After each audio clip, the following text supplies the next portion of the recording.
Tersesat di hutan Lali Jiwo. Malam itu, udara dingin menyelimuti lereng Gunung Arjuno. 4 pendaki, Raka, Bima, Dito, dan Wulan, sedang melanjutkan perjalanan mereka.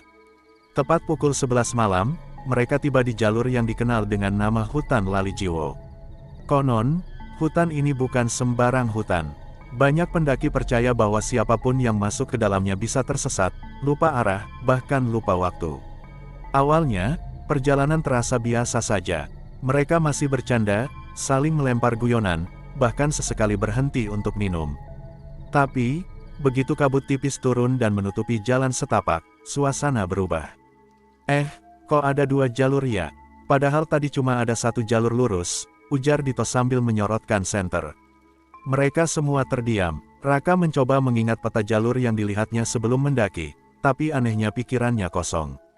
Seolah ada sesuatu yang menghapus ingatannya.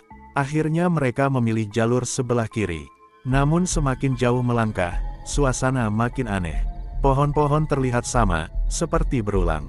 Hutan itu begitu sunyi, sampai suara langkah mereka sendiri terdengar menggema. Wulan tiba-tiba menggenggam lengan Bima. "Kalian dengar nggak? Ada yang ketawa," bisiknya. Mereka saling pandang, dan benar saja, dari kejauhan terdengar suara perempuan tertawa lirih, semakin lama semakin jelas. Tawa itu kemudian berubah menjadi tangisan. "Udah, jangan bercanda, Wul," kata Raka mencoba menenangkan, meski wajahnya sendiri pucat. "Aku nggak bercanda, itu beneran," jawab Wulan panik. Mereka mempercepat langkah, namun keanehan semakin menjadi. Berulang kali mereka melewati pohon besar dengan akar menjuntai, seolah mereka hanya berputar-putar di tempat yang sama. "Ini nggak mungkin, kita udah jalan jauh, tapi balik lagi ke sini terus," gumam Bima dengan suara bergetar. Tiba-tiba, Dito yang berjalan paling belakang berteriak keras.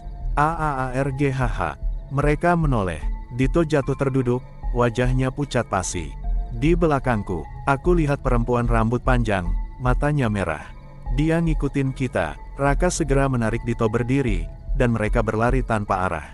Tapi semakin mereka berlari, kabut makin tebal, dan suara-suara aneh semakin ramai, bisikan, tangisan, bahkan suara yang memanggil nama mereka satu persatu. "Raka, Wulan," bisikan itu terdengar tepat di telinga, padahal tak ada siapapun di samping mereka. Hingga akhirnya, setelah putus asa, mereka melihat cahaya samar di kejauhan.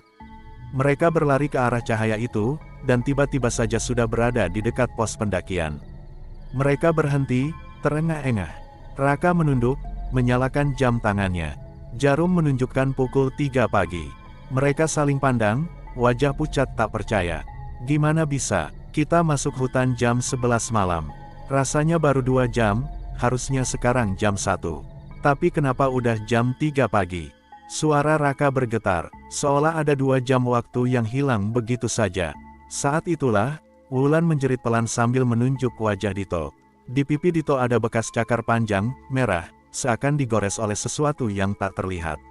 Tak ada yang berani bicara lagi.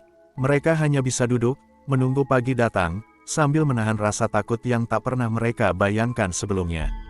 Sejak malam itu, mereka sepakat, tak akan pernah lagi melewati hutan Lali Jiwo.